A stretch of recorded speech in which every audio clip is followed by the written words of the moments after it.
Hi guys, कैसे हैं आप सब। नमस्कार, मैं मनोज कुमार और आज हम लोग पढ़ेंगे पूरा फंडामेंटल राइट 12 से लेकर आर्टिकल 35 तक। ठीक है, उसमें कोई भी एग्जामिनेशन में कोई भी क्वेश्चन आता है तो आप यू कैन हैंडल इट, आप उसे बना सकते हैं। और आर्टिकल 12 से 35 तक मौलिक अधिकार क्या है, ठीक है, कितने सारे प्रावधान किए गए हैं और इसमें बेसिक फीचर जो कि बहुत ही बारीकी क्वेश्चन जो आपके एग्जामिनेशन में पूछे जाते हैं वो आज देखने का प्रयास करेंगे हम। ओके, तो देखते हैं क्या है मौलिक अधिकार। मौलिक अधिकार जो है हमारे संविधान के आर्टिकल 12 से लेके 35 तक दिया गया है। ठीक है, पार्ट थर्ड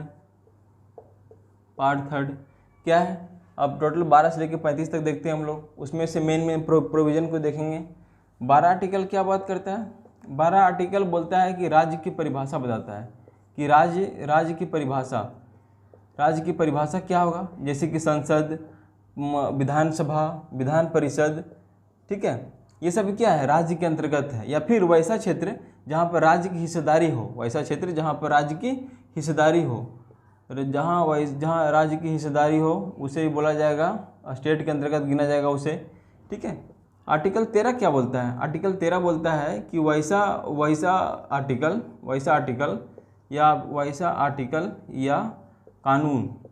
आर्टिकल या कानून जो मौलिक अधिकार को, जो किसको, फंडामेंटल राइट को सीमित करता हो, वह उस सीमा तक ढक जाएगा, उस सीमा तक इक्लिप्स हो जाएगा। ठीक है ना, इक्लिप्स का मतलब उस सीमा तक गौन हो जाएगा। उस सीमा तक क्या होगा, गौन हो जाएगा ये। यानी कि अगर मान लो कि कोई आर्टिकल है जो कि 19 है, जिसमें राइट टू फ्रीडम है, राइट टू स्पीच है।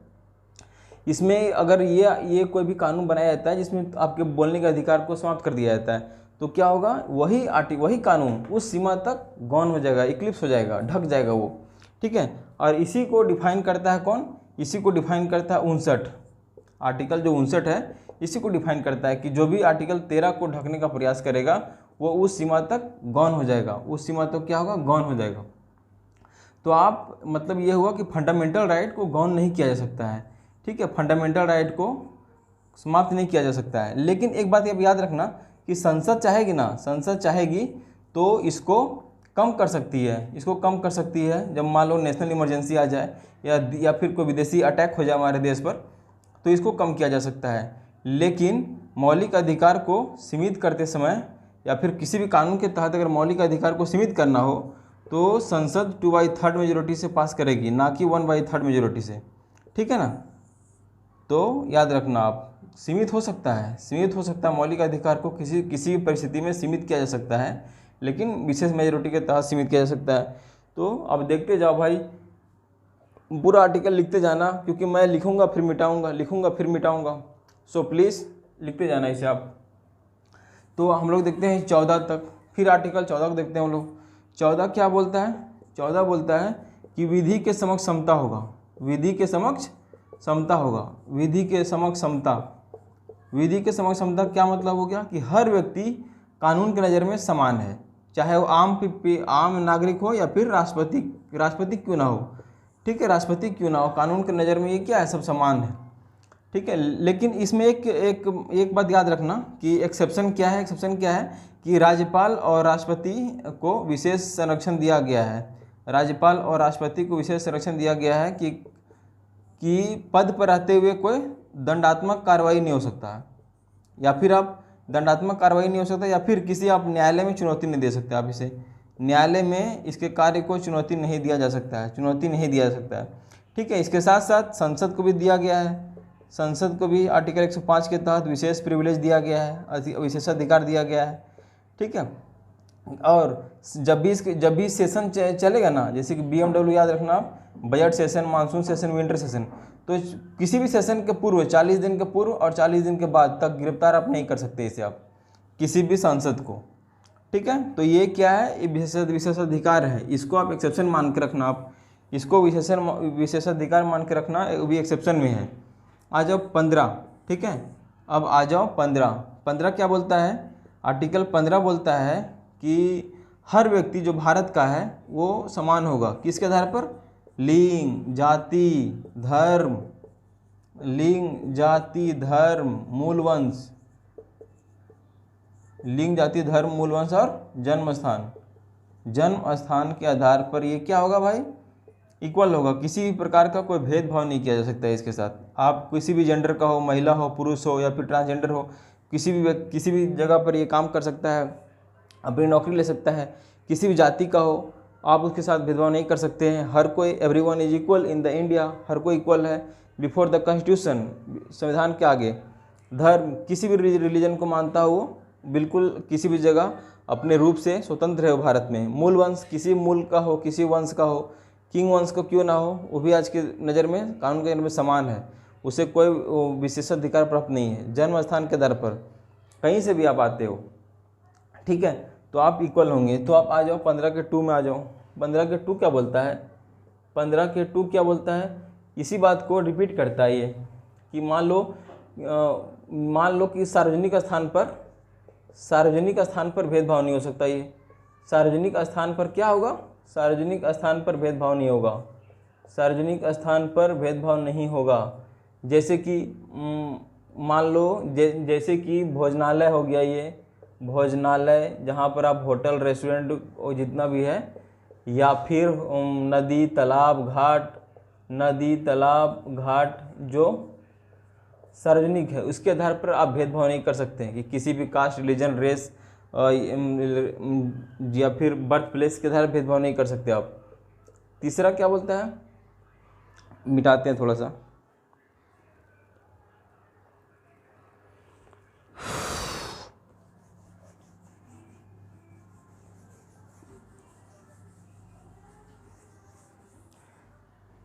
तीसरा जो बोलता है 15 के 3 है ST, SC, OBC को रिजर्वेशन दिया जा सकता है, रिजर्वेशन दिया जा सकता है, को रिजर्वेशन दिया जा सकता है, रिजर्वेशन दिया जा सकता है, ठीक है, अगर उसकी प्रतिनिधि कम है, अगर उसकी प्रतिनिधित्व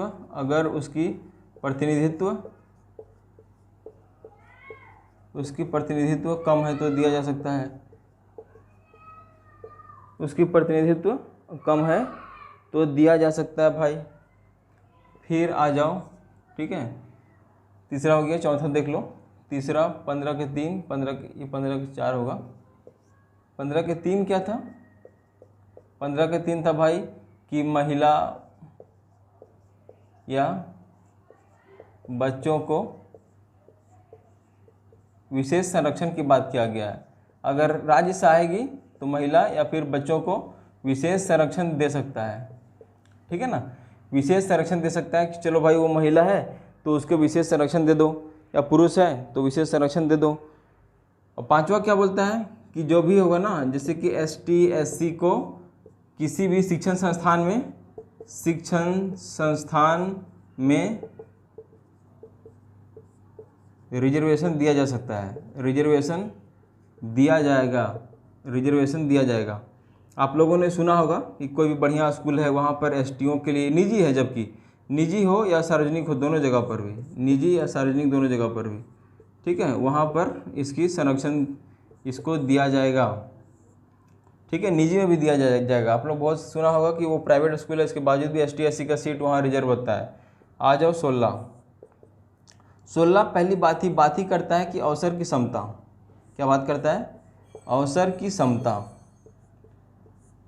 की समता, यानी कि हर व्यक्ति इक्वल अपॉर्चुनिटी रखेगा। हर व्यक्ति क्या रखेगा, इक्वल अपॉर्चुनिटी रखेगा, समझा मेरे भाई।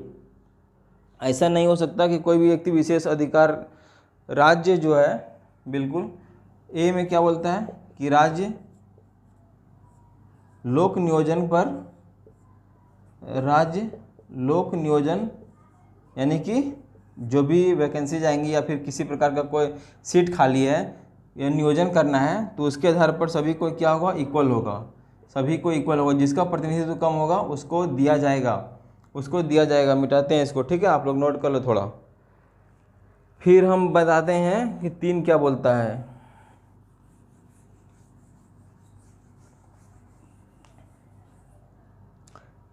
सोलह के 3 देख लो भाई, 16 के 3 क्या बोलता है कि या तो यूनियन टेरेटरी या स्टेट या लोकल बॉडी या लोकल बॉडी। लोकल बॉडी क्या, लोकल बॉडी इसमें क्या है, इसमें लोकल बॉडी जो भी है इसमें अगर प्रतिनिधित्व कम है, पिछड़े वर्गों का प्रतिनिधित्व कम है, ठीक है ना, प्रतिनिधित्व कम है तो रिजर्वेशन दिया जाएगा, भाई। तो ये क्या 16 का 3 है, 16 का 3 आपने देखा, 16 का 3 है। अब 16 के डी में आ जाओ, 16 के डी क्या बोलता है, 16 का 4, ठीक है ना, 4 बोलता है कि एसटी हो या एससी हो, इनको पदोन्नति में आरक्षण दिया जाएगा। पिछले इसमें 4 में एक है कि बैकवर्ड क्लास, एक 4 में क्या है कि बैकवर्ड क्लास, पिछड़े वर्ग, बैकवर्ड क्लासेस की बात करता है ये, बैकवर्ड क्लासेस की बात करता है। अगर किसी पिछड़े वर्ग का प्रतिनिधित्व कम है तो आर्टिकल 16 के 4 के आधार पर उसको विशेष संरक्षण दिया जाएगा, उसको विशेष संरक्षण दे करके उसको नौकरी में लाया जाएगा, ठीक है। 16 के 4 के क्या में क्या बोलता है, 16 के 4 में बोलता है कि एसटी या एससी को पदोन्नति में आरक्षण दिया जाएगा, पदोन्नति में आरक्षण दिया जाएगा। मतलब क्या हुआ इसका, मतलब ये हुआ दोस्त कि अगर किसी भी डिपार्टमेंट के अंतर्गत उसका एग्ज़ाम क्वालिफाई नहीं कर पाता है कोई भी एसटी एससी आदमी, तो सीनियरिटी के आधार पर कि वरिष्ठ आदमी है ये, वरिष्ठता के आधार पर वरिष्ठ आदमी है ये, इसको दे दो, इसको प्रमोट कर दो, तो प्रमोट करके प्रमोशन दिया जाएगा, प्रमोट कर दिया जाएगा। इसको क्या किया जाएगा भाई, प्रमोट कर दिया जाएगा, प्रमोट करके इसको प्रमोशन दे दिया जाएगा। तो आप उसको सरकार रोक नहीं सकती है, ये संविधान कहता है हमारा 16 के 4 के का के तहत। अब 16 के 4 के खा के देख लो, बोलता है कोई भी किसी भी सीटों, मतलब कि अगर नियोजन या फिर नियोजन कहो या फिर सीटें कहो, नियोजन कहो या सीटें कहो, किसी विशेष वर्ग के लिए लाया गया था, किसी विशेष वर्ग के लिए लाया गया था, लेकिन ये सीट पूरा भर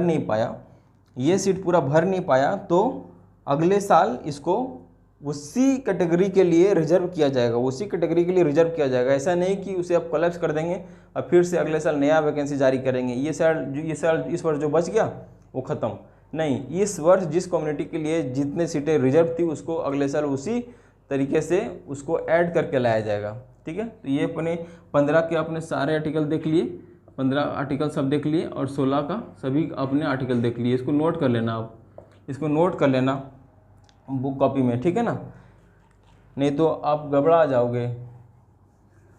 नेक्स्ट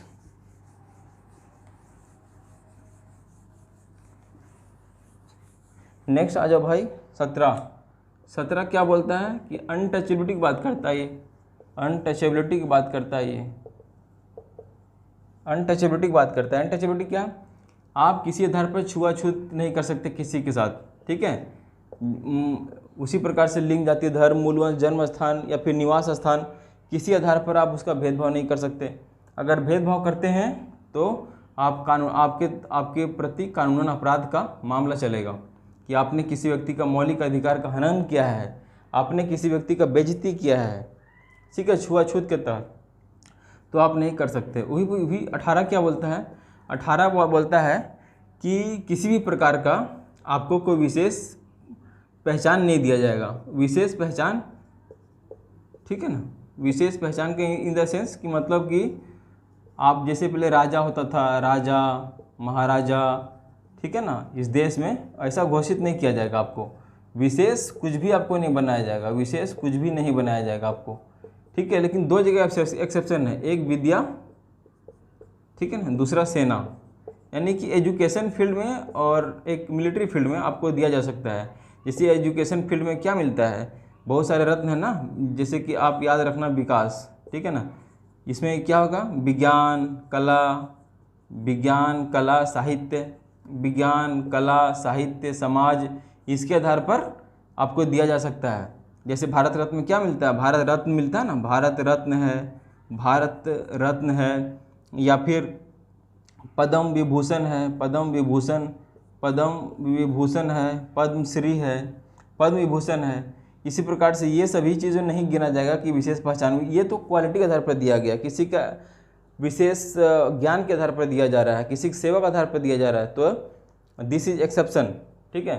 और सेना में क्या है, मिलिट्री में दिया जाता है उसको बड़े बड़े जैसे कर्नल है, लेफ्टिनेंट कर्नल है, तो ये सभी क्या है, बड़े बड़े उसको बहुत बड़े बड़े पदवी दी जाती है।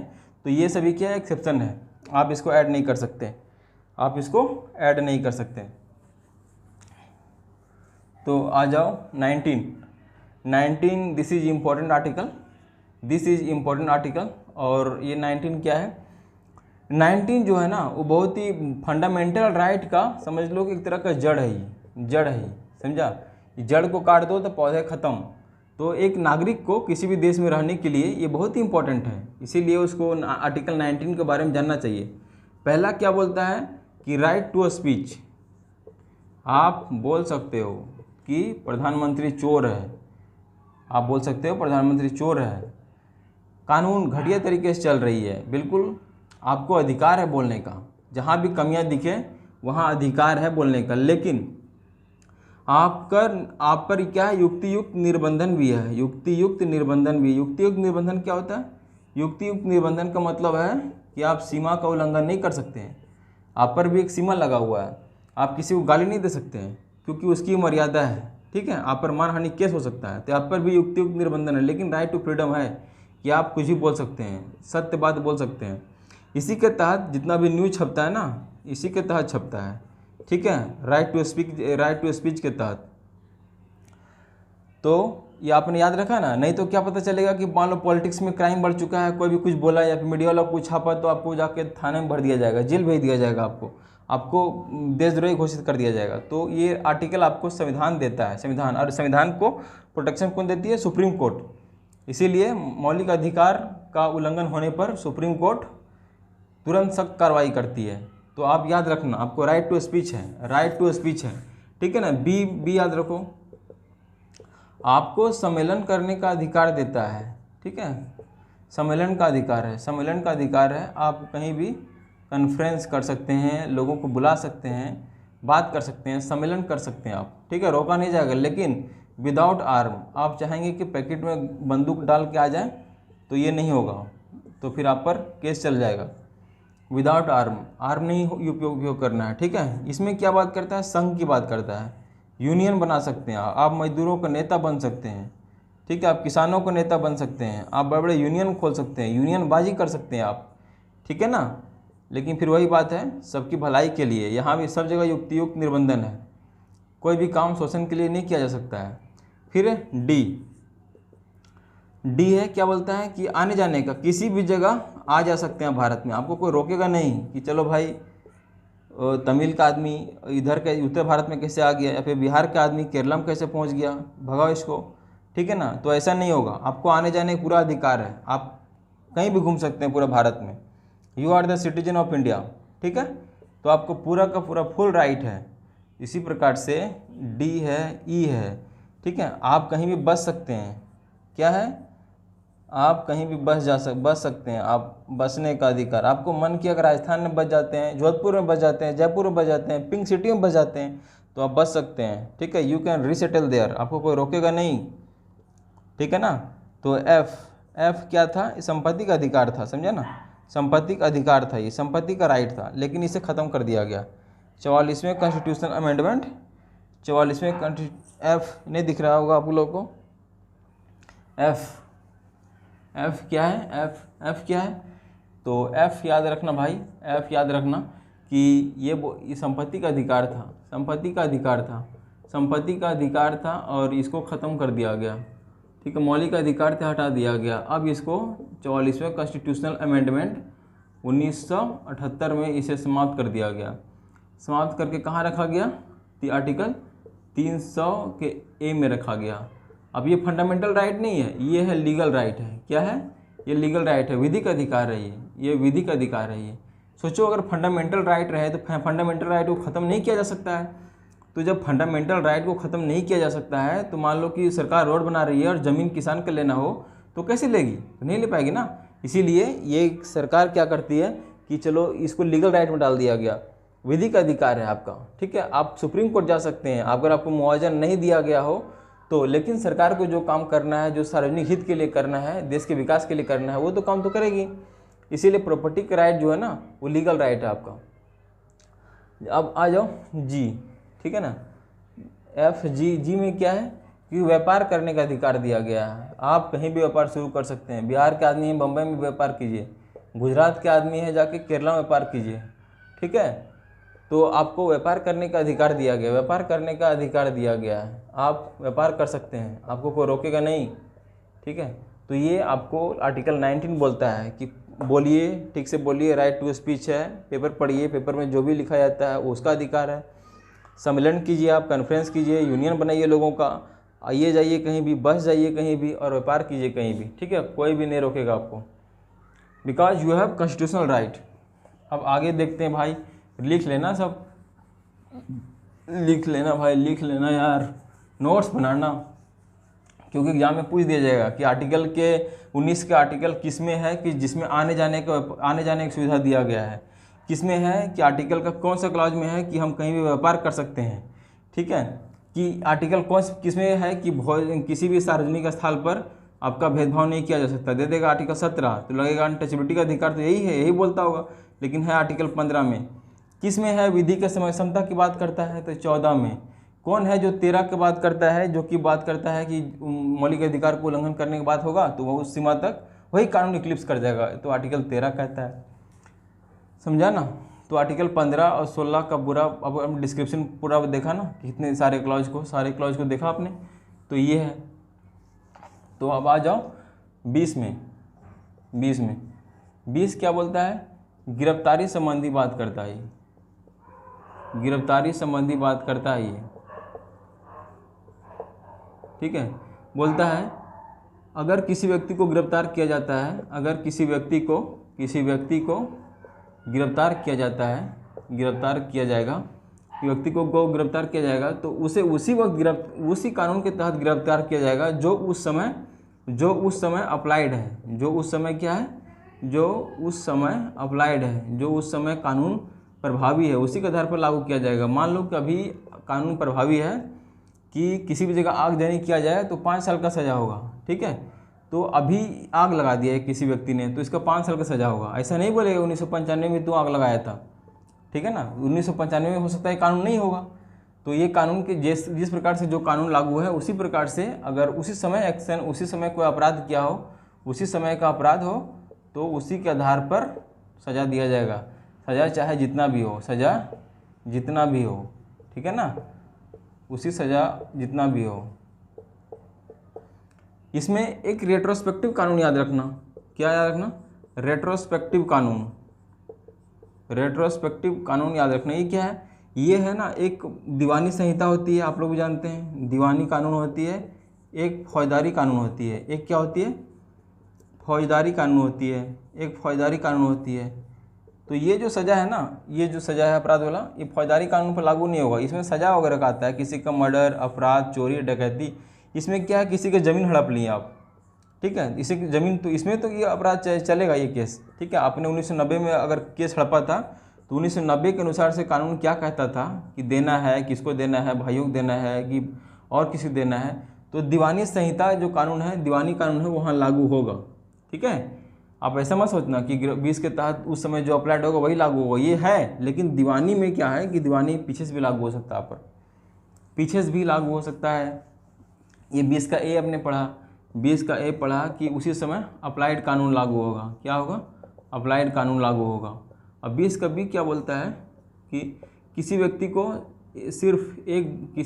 सिर्फ अपराध के लिए एक ही बार, अपराध के लिए एक ही बार सज़ा दिया जाएगा। क्या दिया जाएगा भाई, एक ही बार सज़ा दिया जाएगा, एक ही बार सज़ा दिया जाएगा, सज़ा दिया जाएगा। ऐसा नहीं है कि एक ही कानून के लिए दो बार आपको कोई पता चले कि 10 साल का सज़ा फिर हो जाए, फिर अदालत को मन करे वो आदमी को सज़ा कम मिला था यार, फिर बढ़ाओ उसको बुला, तो चलो रतन लाल को बुलाओ और फिर से बढ़ा दो 10 साल, ऐसा नहीं होगा। एक बार आपको जो सज़ा मिल गई, दोबारा नहीं होगा। आर्टिकल 21, ठीक है, right to life, right to life. ये पता है, ये आर्टिकल बहुत ही ब्रॉड अपने आप में इसका मीनिंग है, राइट टू लाइफ का। क्योंकि जब भी किसी जनता का अधिकार का हनन होता है, किसी भी जनता का अधिकार का हनन होता है, या फिर उसको गलत ऑक्सीजन में रखा जा रहा है, ऑक्सीजन नहीं है, उसको पास पॉल्यूशन में रह रहा है, या फिर वाटर क्राइसिस है, किसी एरिया में रह रहा है जहाँ गुंडागर्दी बढ़ गया है, या फिर वो अपने जीवन यापन के लिए भोजन नहीं कर पा रहा है, भूखे मर रहा है, तो ये सभी संज्ञान सुप्रीम कोर्ट लेती है राइट टू लाइफ के तहत। एक केस हुआ था मेनका गांधी केस, एक केस हुआ था कौन, मेनका गांधी केस, मेनका गांधी केस। एक केस हुआ था, पता है कौन सा केस, एक हुआ था मेनका गांधी केस, मेनका गांधी केस।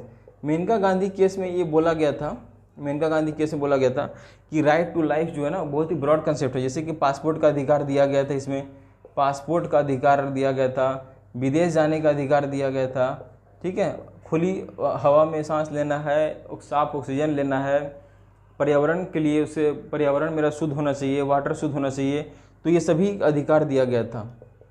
और सुप्रीम कोर्ट भी यही करती है, किसी व्यक्ति भूखा मरता है या कहीं कुछ होता है, ठीक है, तो उसको तुरंत संज्ञान में लेती है, चलो भाई क्या बात है कि ये मतलब कि राइट टू लाइफ का उल्लंघन हो रहा है किसी व्यक्ति का, मॉब लिंचिंग हो गया किसी व्यक्ति का, तो राइट टू लाइफ में आ जाता है, सुप्रीम कोर्ट सीधा संज्ञान लेती है। उस व्यक्ति का अधिकार होता है, उसको फिर से न्याय दिया जाता है, तो राइट टू लाइफ है। आपको कोई मर्डर नहीं कर सकता है, आपको कोई पत्थर नहीं मार सकता, आपको कोई गोली नहीं मार सकता है, क्योंकि आपका अधिकार है राइट टू लाइफ का, कोई नहीं मार सकता है। अगर संसद कोई कानून बना दे कि चलो भाई 10 आदमी को हर एक 6 महीना पर मारना है, ठीक है, क्योंकि जनसंख्या बढ़ चुकी है, इतना लोग को मारना नहीं, ये राइट टू लाइफ है, मौलिक अधिकार खत्म ही नहीं हो सकती है, ठीक है, सीमित किया जा सकता है कुछ समय के लिए 2/3 मेजोरिटी से, विशेष बहुमत से, ऐसा नहीं साधारण बहुमत से। तो आपने याद रखना, ठीक है ना, चेहरा दिखे ना दिखे आप लिखते जाओ, आप नोट्स बनाते जाओ छोटा छोटा अपने हैंड राइटिंग में। तो आपने 20 देखा, अब 20 के का देखो, 20 के ए। अब देखो 86 कॉन्स्टिट्यूशनल अमेंडमेंट, संविधान संशोधन 2002 ने एक कानून बना। इसमें क्या बोला कि 6 से 14 वर्ष के बच्चों को फ्री एजुकेशन दिया जाएगा। 6 से 14 वर्ष के बच्चों को फ्री एजुकेशन दिया जाएगा, फ्री एजुकेशन दिया जाएगा, ठीक है ना, फ्री एजुकेशन दिया जाएगा। तो ये क्वेश्चन आपसे पूछ देगा किस आर्टिकल के तहत 6 से 14 वर्ष के बच्चों को फ्री एजुकेशन की बात करती है, और कब लाया गया, 2002 में लाया गया, 2002 में लाया गया। तो ये याद रखना, आर्टिकल 21 के ए के तहत बात करता है, ठीक है। आर्टिकल 22 आ जाओ, ये भी अब गिरफ्तारी संबंधी बात करता है, गिरफ्तारी संबंधी बात करता है। अगर किसी तरीके से आपको कोई कानूनी कार्रवाई करना है, पुलिस को किसी को अपराध हुआ है या आपसे, या फिर किसी शक के आधार पर गिरफ्तार करना है आपको, तो आपको पुलिस आकर पकड़ लेगी, चलो भाई मेरे पास चलो, तो आपको क्या है, कानून को जानने पूछने का अधिकार है, सज़ा ये पूछने का अधिकार है आपको। पहले पूछिए, पूछने का अधिकार है कि मुझे क्यों गिरफ्तार किया जा रहा भाई, ऐसा कौन सा जुर्म कर दिया मैंने, कौन सा डकैती किया, बताओ, ठीक है। पुलिस बोलेगी नहीं बताएंगे, चलो थाना, लेकिन आपको जानने का अधिकार है, नहीं जाऊंगा थाना, बताओ, ठीक है। अपने संबंधियों को सूचित कर सकते हैं आप, अपने संबंधी को सूचित कर सकते हैं, अपने संबंधी को सूचित कर सकते हैं, अपने संबंधी को सूचित कर सकते हैं कि मुझे पुलिस ने गिरफ्तार कर लिया है, ठीक है।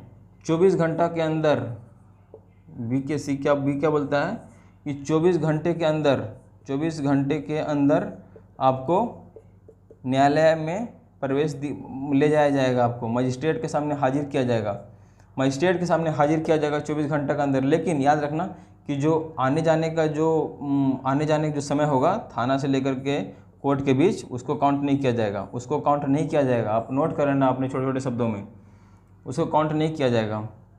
उसके बाद क्या बोलता है, उसके बाद बोलता है कि अपने मनपसंद वकील को रख सकते हैं, आप मनपसंद वकील को रख सकते हैं कानून लड़ने के लिए, मनपसंद वकील रख सकते हैं कानून लड़ने के लिए, आपको कोई रोकेगा नहीं, तो रखिए, किसने मना किया है, समझे। तो भाई इसको नोट कर लो, 22 का गिरफ्तारी के संबंधी में आपको पूछने का अधिकार है। अपने सगा संबंधियों को सूचित कीजिए कि मुझे पुलिस पकड़ लिया है। बी बोलता है कि 24 घंटे के अंदर ले चलो भाई। अब थाना वाला बोलेगा नहीं तुमको पहले यहीं कूटेंगे फिर ले चलेंगे 7 दिन बाद।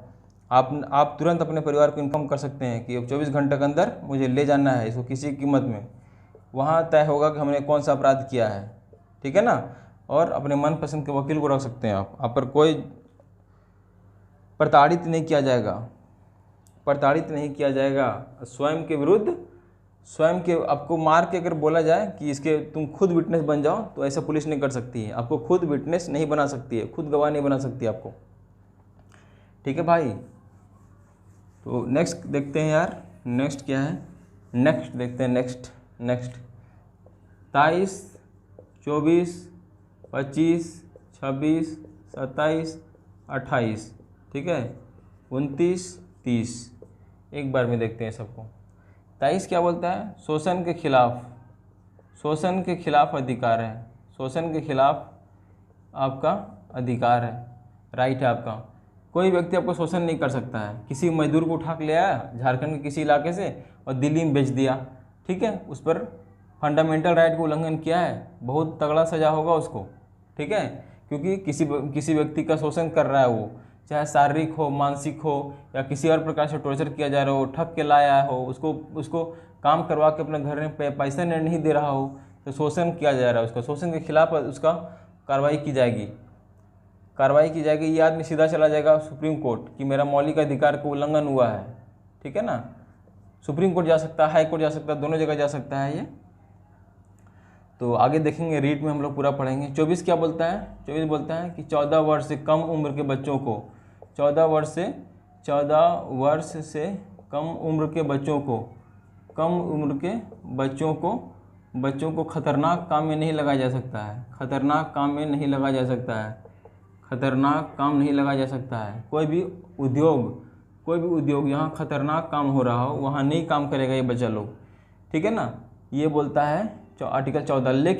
लेकिन अपने माता पिता के साथ काम कर सकता है ये बंदा, माता पिता के साथ काम कर सकता है। कोई भी वैसा काम जो हल्का हो, जो अपने परिवार के भरण पोषण के लिए कर रहा है, जो खतरनाक नहीं है, तो वो कर सकता है, ठीक है। तो आप नोट कर लेना छोटे छोटे शब्दों में, बड़ा बड़ा मत लिखना। आर्टिकल 25 क्या बोलता है, आर्टिकल 25 बोलता है कि धर्म का अधिकार है। क्या है, धर्म का अधिकार है। किसी भी धर्म को मान सकते हैं आप पर किसी प्रकार से का कोई प्रेशर नहीं है। You are free to adopt any religion in the India because you will be not forced to adopt any particular religion। आपको किसी भी विशेष धर्म को अपनाने के लिए फोर्स नहीं किया जाएगा। तो इसमें क्या है, आप मानने का आचरण करने का अधिकार है आपको, ठीक है। किसी भी धर्म को मान सकते हैं आप दिल से, जो भी इसमें क्रियाकलाप होते हैं आप कर सकते हैं, आचरण कर सकते हैं, सर झुका सकते हैं, पगड़ी पहन सकते हैं, धोती पहन सकते हैं, कुर्ता पहन सकते हैं, टोपी पहन सकते हैं, जो मन करे आपको आचरण करने का अधिकार है, ठीक है। और अंतःकरण भी कर सकते हैं आप दिल से, चलो मैं हृदय से अपना लिया हूँ और आज से यही सेवा करूँगा, आप कर सकते हैं, आपका पूरा अधिकार है, ठीक है। तो आप लिख लो 25 क्या बोलता है, 25 क्या बोलता है लिख लो। फिर 26 देखेंगे, फिर 26 क्या बोलता है, 26 बोलता है प्रबंधन का अधिकार देता है आपको, प्रबंधन का अधिकार। मैनेजमेंट कर सकते हैं आप, मैनेजमेंट कर सकते हैं, जैसे तालाब बना सकते हैं, मंदिर मस्जिद कहीं भी हो जहाँ पर भी साफ़ सफाई करवा सकते हैं आप, साफ़ सफाई करवा सकते हैं, उसका सुविधा को बढ़ा सकते हैं। कोई व्यक्ति बीमार पड़ रहा हो वहाँ, उसको मना कर सकते हैं कि भाई ऐसा मत करो। आप मैनेजमेंट कर सकते हैं अपने धर्म का, आपको रोका नहीं जाएगा, ठीक है। 27 क्या बोलता है, 27 बोलता है विशेष धर्म के संरक्षण के लिए, विशेष धर्म की संरक्षण के लिए, विशेष धर्म की संरक्षण के लिए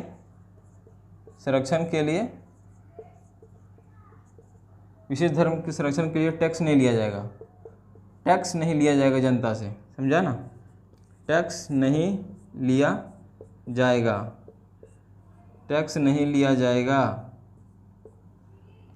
लेकिन शुल्क लिया जा सकता है। शुल्क क्या है, शुल्क लिया जा सकता है।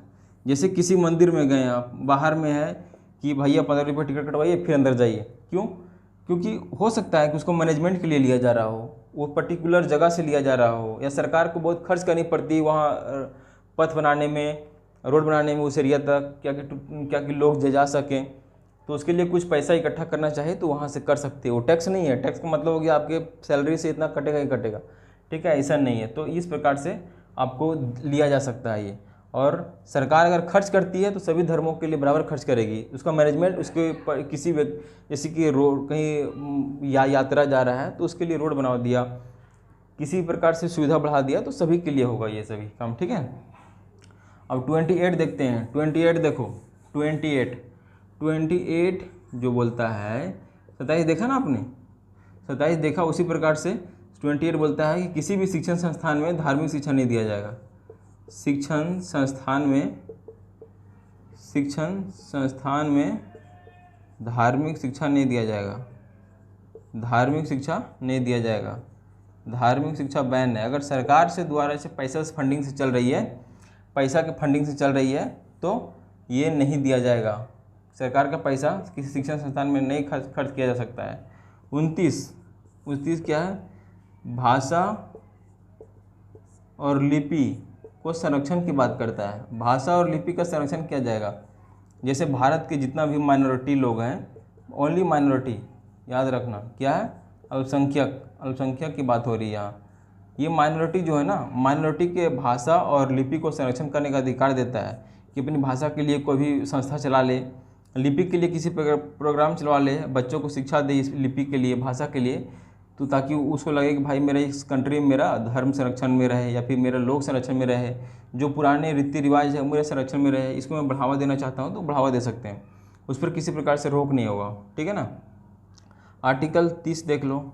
आर्टिकल 30, अल्पसंख्यक जितने भी हैं भारत में, अल्पसंख्यक जितने भी हैं वो अपने धार्मिक शिक्षा केंद्र खोल सकते हैं, धार्मिक शिक्षा केंद्र खोल सकते हैं, अपना धार्मिक शिक्षा केंद्र खोल सकते हैं, धार्मिक शिक्षा केंद्र ओपन कर सकते हैं। लेकिन किसी व्यक्ति को फोर्सफुली इसमें रखा नहीं जा सकता है, ना सरकार रख सकती है, ना कोई इसके समुदाय को लोग इसे भर्ती कर सकता है। जनता नहीं चाहेगी तो नहीं पड़ेगी, ठीक है। ये सिर्फ स्वैच्छिक है, जाना चाहे तो ठीक है, नहीं जाना चाहे तो भी ठीक है। But no one can force me to go in this institution. इस संस्था में जाने के लिए मुझे कोई बाध्य नहीं कर सकता है, बिकॉज आई एम फ्रीडम, ठीक है।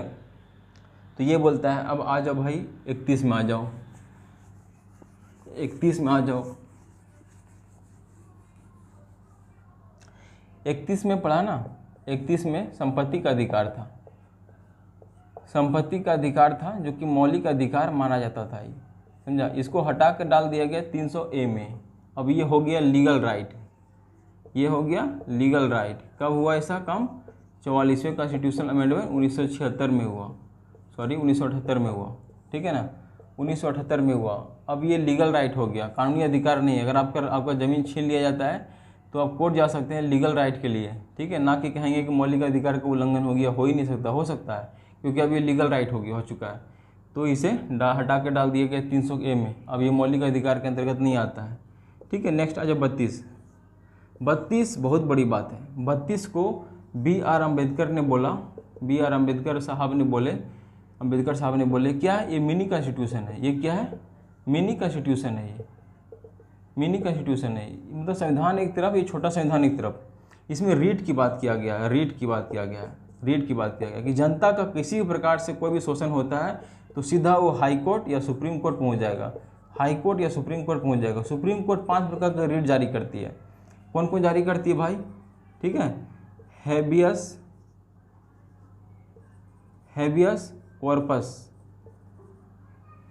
हैबियस कॉर्पस हो गया, प्रोहिबिशन, ठीक है, सर्सियोररी, क्यूबेरेंटो,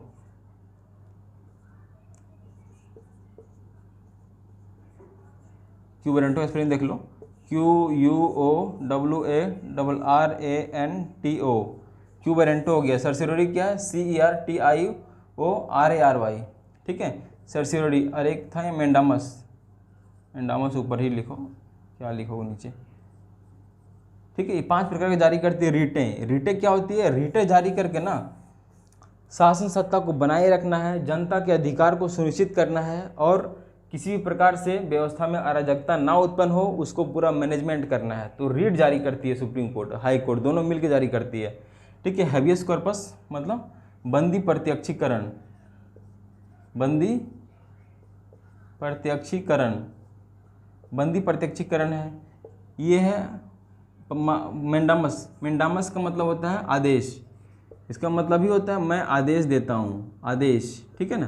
प्रोहिबिशन का मतलब होता है प्रतिषेध, इसका मतलब होता है उत्प्रेषण। ठीक है ना। और ये एक क्यू वेरेंटो है, क्यू वेरेंटो का मतलब अधिकार परीक्षा जिसको बोलते हैं, अधिकार परीक्षा। इस बंदी प्रत्यक्षीकरण, हैबियस कॉर्पस, मेंडामस, प्रोहिबिशन, सर्सियोरी, क्यू वेरेंटो हम लोग नेक्स्ट वीडियो में देखेंगे पूरा। इसमें क्या से क्या प्रावधान है, मेंडामस में क्या है, प्रोहिबिशन में क्या है, क्यू सर्सियोरी में क्या है, क्यू वेरेंटो में क्या है। ठीक है, इससे क्या होगा, इससे आपका बेसिक कंसेप्ट क्लियर हो जाएगा। ठीक है, फिर नेक्स्ट वीडियो में पढ़ेंगे। Up to the 20 videos I will try to finish the whole polity constitution. ठीक है, 20 वीडियो में ख़त्म करने का पूरा प्रयास करेंगे। रीट जारी करती है सुप्रीम कोर्ट, हाई कोर्ट। ठीक है, तो एक बात आप याद रखना कि हाई कोर्ट की जो रीट जारी करने की जो सीमा है ना, वो ज़्यादा बड़ा है, सीमा ज़्यादा बड़ा है। तो रीटें जारी करने की याद लिख लेना उसे आप कभी में। हाई कोर्ट की जो सीमा है ना रीट जारी करने का, ज़्यादा बड़ा है। नेक्स्ट वीडियो में देखेंगे हम लोग। ठीक है ना। अब आ जाओ 33 आ जाओ। 33 क्या बोलता है, 33 आ जाओ, 34 आ जाओ और 35 आ जाओ। देखो, मौलिक अधिकार तो जनता पर लागू होती है ज़रूर, ठीक है ना, लेकिन ये क्या बोलता है, अर्धसैनिक बल, अर्धसैनिक बल, अर्धसैनिक बल या फिर मिलिट्री पावर जो भी है, मिलिट्री के लोग यहाँ पर ना मौलिक अधिकार को सीमित किया जा सकता है। जैसे कि कहीं भागना हो, कहीं अटैक हो रहा हो, तो नींद से जाग के भागना पड़ेगा। आम आदमी उठाओगे तो क्या बोलेगा, मैं नींद में सो रहा हूँ, मैं नहीं उठूँगा, मेरा मौलिक अधिकार है, मैं नहीं जाऊँगा। ठीक है ना। अब अर्धसैनिक बल है या फोर्सफुल है, तो इसका मौलिक अधिकार बिल्कुल सीमित किया गया वहाँ पर, क्योंकि आपको देश की रक्षा करना है, आपकी ज़रूरत है इस चीज़ की, तो आपका मौलिक अधिकार की बात नहीं है। इसीलिए इसको सीमित किया गया 33 में, कि भाई ये ना सोच लें कि भाई मुसीबत में भी अब मौलिक अधिकार का हवाला दे करके बच जाएं।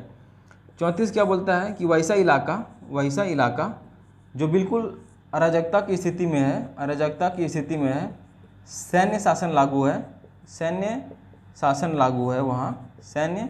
शासन लागू है, वहाँ पर फंडामेंटल राइट यानी कि मौलिक अधिकार को सीमित किया जा सकता है, ठीक है ना, सीमित किया जा सकता है। जैसे कि नेशनल इमरजेंसी लग जाए तो वहाँ पर बोला जाएगा कि आप मत निकलो रोड के ऊपर, क्योंकि वहाँ आपको शूट कर दिया जा सकता है।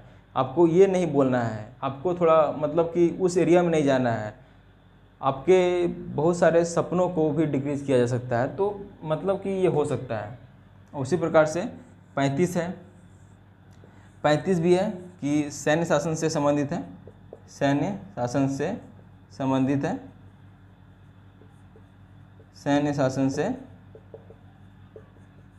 संबंधित है, ठीक है दोस्तों। इसीलिए आप याद रखना, ये सब कानूनों को, सैन्य संबंधित है। ठीक है, बोला जाता है कि ज़्यादातर कानून तो लागू हो चुका है, लेकिन अगर संसद को जो ज़रूरत पड़ा तो भी कानून को बनाया जा सकता है, संसद नया कानून बना सकती है। तो आपने 35 तक देख लिया। All the best. आप नोट्स बना लेना भाई छोटा सा, ठीक है, ताकि आपका पूरा पॉलिटिक्स क्लियर हो सके। और आगे हम लोग फिर देखेंगे। तो आर्टिकल 12 से लेकर 35 तक आपने देखा, इसके प्रावधान को देखा, क्या लागू हो सकता है, अनटचेबिलिटी क्या है, समानता का अधिकार क्या है, राइट टू लाइफ क्या है, गिरफ्तारी संबंधित, धर्म से संबंधित, लिपि संरक्षण से संबंधित, उसके एजुकेशन से रिलेटेड संबंधित, या फिर 31, 32, 33, 31 अर्धसैनिक बल के लिए उतना अप्लाइड नहीं होता है, उसे कम किया जा सकता है। 31 जो है संपत्ति के अधिकार के, 32 आपका देखा है रीट संबंधित है, मिनी कॉन्स्टिट्यूशन है, अम्बेडकर जी ने इसको कैसे मिनी कॉन्स्टिट्यूशन बोला गया, ठीक है। 33, 34, 35 अर्धसैनिक बल से संबंधित है। 34 बोलता है वैसा इलाका जो बहुत खतरनाक स्थिति में हो, वहाँ मौलिक अधिकार को सीमित किया जा सकता है। 35 क्या बोलता है कि मौलिक अधिकार संबंधित सभी कानून तो लागू है, लेकिन संसद को जरूरत पड़ा तो कोई नया कानून बना सकती है। All the best, take care, like share subscribe please, thank you.